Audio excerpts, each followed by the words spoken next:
One of the names that's come up repeatedly to take my damaged Martin guitar to from an American Airlines flight is a fellow by the name of Dan Blum. Dan's been a luthier and a repairer of damaged guitars for 30 years. He's worked for Blum Guitars. He's worked with Joe Glaser, who did some great work for me years ago, before starting his own shop in 1995. So here's my first visit with Dan and Blum Guitars and his assessment of my Martin D35.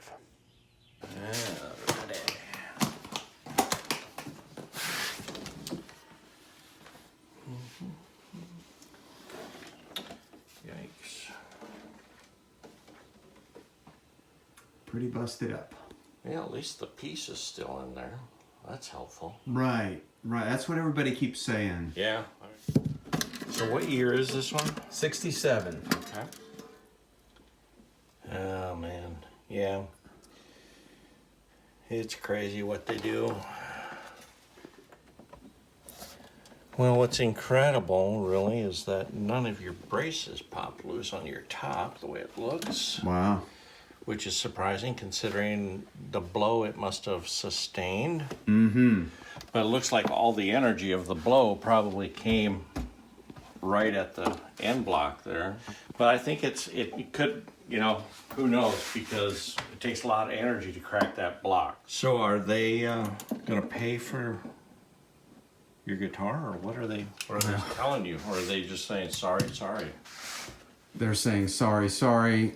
I had one phone conversation with the guy assigned to my case, and he said, we're not responsible because the case doesn't look like it was that damaged, and we don't know that the guitar might have been damaged before you took it on the flight. They sent me an email yesterday that said, hey, we're going to give you 5,000 points. Yeah. I'm like, oh my gosh. So that I can jump on your plane again and have to check my guitar. Yeah, right. They're always lowballing it, and yeah, I mean, that's been my experience. Do you see a lot, of Dan, of this kind of, airline damage? I've seen a fair amount, but it seems to have gotten better. I don't know, at least for my shop. But there's a million shops in Nashville nowadays too, so They may be seeing more of it than I am. But there is part of a brace laying there. Okay, that one popped loose from. Actually, a whole brace is loose. Come on. Yeah, this is the piece we got to be really. We need to get this out of here so it's not moving around in here anymore. Whoops, and they just want to sliver right there. Oh, I see. We want to keep as much of that as we can. I would probably suggest just pulling this pickup out of here too. You got all these wires hooking on stuff. But I just felt sure that I would be able to put it in the overhead bin, and by the way, there was plenty of room in the bins on American when I got on the flight. I wish they'd get this stuff figured out, It's how many, it's like, how much longer do you have to sacrifice? I mean, they've got to understand that this is like a tool for people, but evidently they don't. And I'm somebody, I don't have museum pieces. These are all working tools. Yeah, workhorses, man. Yeah, and there's a lot of musicians out there doing fly gigs and stuff like that. And totally. Some of these guys don't have a backup. Most guys do, but I mean, there's some guys that are, that just don't have anything else other than that one guitar. So it's like, it gets real fast for these guys. Alrighty. Well, it is fixable. That we know. Great. But it's one of these things where I'm not so worried about the block itself. There are ways of gluing that and then reinforcing it to make it strong again. my main issue is, can all these repairs be done through the sound hole? Because there's so much damage to the kerfing. You know what the kerfing is? No. Okay, the kerfing is this strip of wood here, this with all these little cuts in it, right? Oh, right. And that's glued to your sides before your top is put on it, and your back. So, and it's an angled piece of mahogany, and it just allows for just durability and a wider gluing surface than just a thin piece of rosewood like that. So you've got so many, so they're like little teeth, and they're all connected, but they're connected very thinly by a thin piece. It's all one piece. It's made this way so that you can bend it. So there's just a very thin piece of that is actually holding all this together. So when it withstands a blow like this,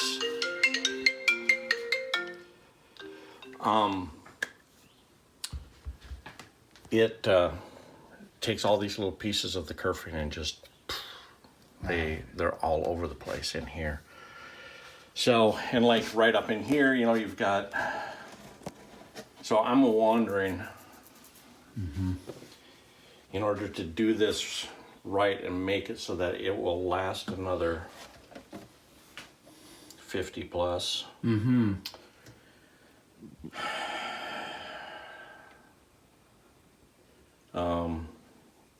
Because I've tried re-gluing bits and pieces of kerfing in before, and it just never goes 100% right. I'm not a real big fan of that. You know, we may have to take the back or the top off. I don't know. I would have to kind of hang with the guitar a little while and really, really study it and see once, you know, count the pieces that we have. But yeah, I mean, it's pretty bad. Whether or not that goes all together, I don't know. I mean, there's gonna be some cosmetic touch up, might be a few little splices of wood or whatever, but I mean, it's not you know, impossible to fix. So that's the good news. I mean, it could be a lot worse than this. It really could. That's good news. I mean, this is pretty bad, but I mean, I've seen worse. I've seen Wow. absolute worse than this. I mean, I was working at Joe Glazer's shop once for a while back in the early 2000s. And we saw a guitar come in that was in a Colton case. You know what the Colton cases are, right? The fiberglass things and stuff like that. And this was, I'm trying to remember if it was a Collins, or I can't remember, or if it was a Gibson or something like that. But it's in a Colton case. So they evidently must have opened his case up, because I can't figure out any other way that this may have happened. And, you know, busted it intentionally. Some of these guys. An airline? And all these guys, these baggage handlers. Oh my gosh. I mean, they busted the neck in half to the point where they were able to grab his truss rod that was now exposed from the brake, and they took it and they bent it up like that. So when I opened up the case, that's what I saw. That had to be a It had to person. have been somebody doing that as a fun activity. So I think that was like, you know, shortly after 9/11. So these guys were getting by with everything, and evidently they still are. To me, if working musicians, I think, because it's so iffy as to whether or not they're going to let you take it on or not, especially especially for guys that are playing acoustics, because they're bigger and they see this huge case and they freak out. So it's like, okay, am I going to roll the dice on this and see if they will allow me to put it on or put it in Exactly. a different little compartment in the cabin or whatever, or am I going to be checking it all the time? Because I think that if you're just going to actually playing it safe, to me, is checking it, but it's also putting it in like a Colton case. Yeah. You got to invest. I mean, those things are like what, $1,000 or $1,000 more? bucks. Because I used to do a lot of work for Jim Lauderdale, and that cat traveled all the time. All the time. With just his acoustic guitar. I mean, and his Colton case just took a beating, but they never wrecked his guitar. Wow. You have any idea what Oh, it would cost to fix this? if you had a gun to my head right now, because I haven't determined whether or not I can do it from inside and so forth. Because if I would take I would probably, if your neck angle was still good, because it looked like your saddle was tall yet, and so your neck angle and your action on your guitar must have been good yet. Oh yeah, it was excellent. So I would not really want to take your top off at that point, because I would have to take your neck out in order to do that. So I would probably revert to the back if that's what I'm going to have to take off. I would say your minimum is going to be 2 to 3, Yeah. for sure, at Yeah. least. And you'll probably even go higher than that, depending. But that's just a quick analysis of just like, yeah, it's a beautiful guitar. Oh, I've loved this. I bought it when I was 15. Yeah.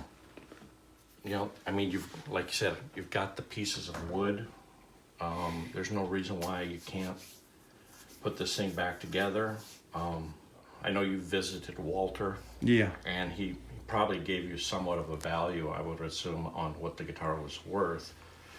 But those are all the things that you got to weigh out. I mean, I do a lot of work for people that,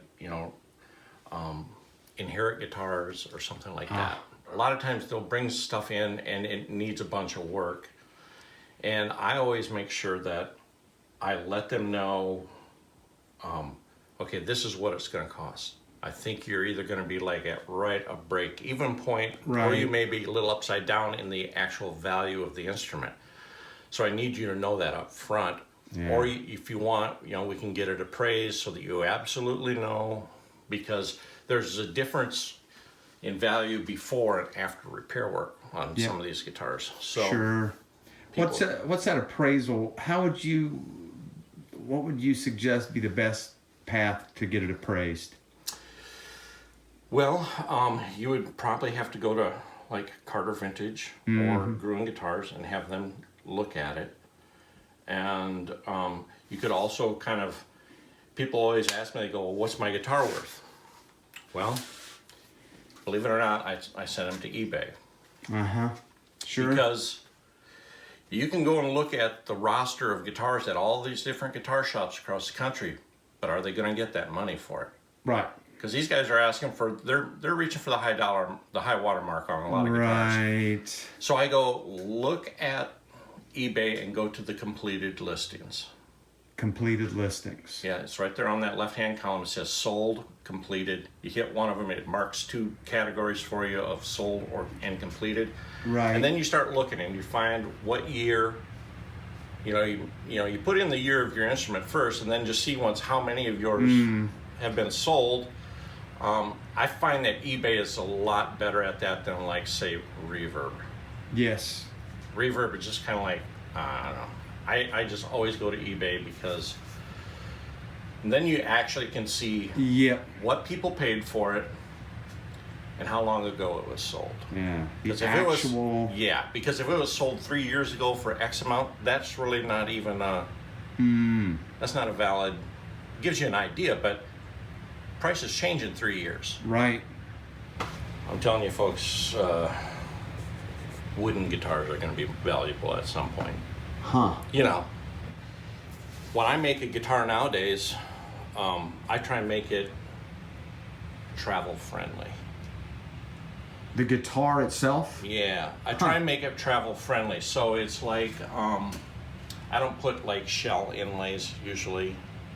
Interesting. Because believe it or not, shell inlays can cause an issue. You can talk to the cars about this. Just shipping vintage guitars over the years, how much, you know, they want to know what that shell is. They want to know, you know, because all of that stuff is under protection. And, Right.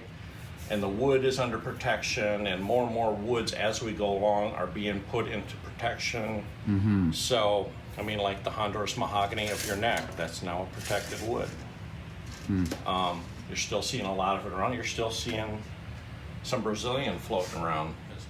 Anytime you're looking at an acoustic flat top guitar, you got to look at the neck angle, you got to look at your bridge situation, you got to look at your bridge plate situation inside, you got to look at all that stuff. You got to look at your wear and tear and your frets, because if all of that stuff needs work, you could be throwing another $1,700 to $2,000 into the guitar, because repair work is not getting cheaper. Yeah. I mean, it's because, especially here in Nashville, because all the shops were all just packed full of guitars right now. Wow. And To be it's- repaired. To be repaired, yeah. It's just Wow. unbelievable, because, you know, we have a lot of people moving into town. Right. Right. And, I mean, I've been here since 1991. I mean, in all reality, compared to what we have right now, there was just a mere handful of repair people in this town. I remember. Yeah. Yeah, you were here. So I'm a 30-year overnight success. Yeah, exactly.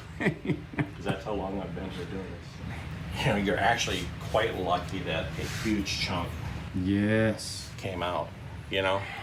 Because I've On seen the other underside of that is that, what's the name of this again? kerfing. Kerfing. Yeah. Wow. So, yeah.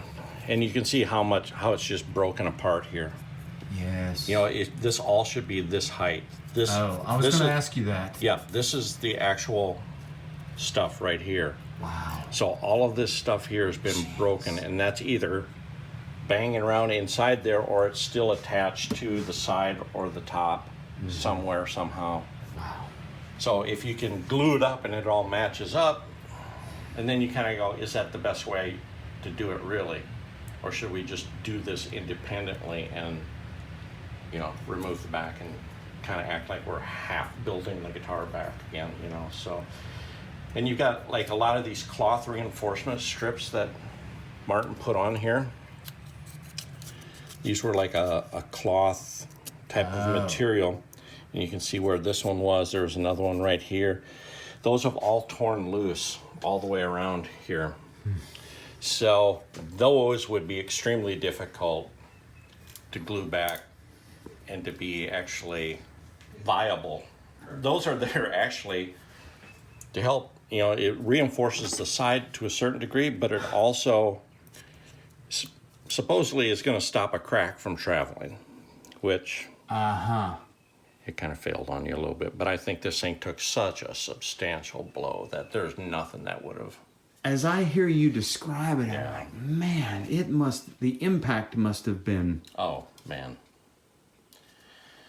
Yeah, it's like they tossed it off of the plane or whatever, and it, in the case, it landed on its butt end on the tarmac, you know? Yeah. It's kind of like CSI around here. Totally. It is. It really is. I look at stuff and I go, oh, I know what they repaired, you know, why they did it, and what they did, what they were trying to do.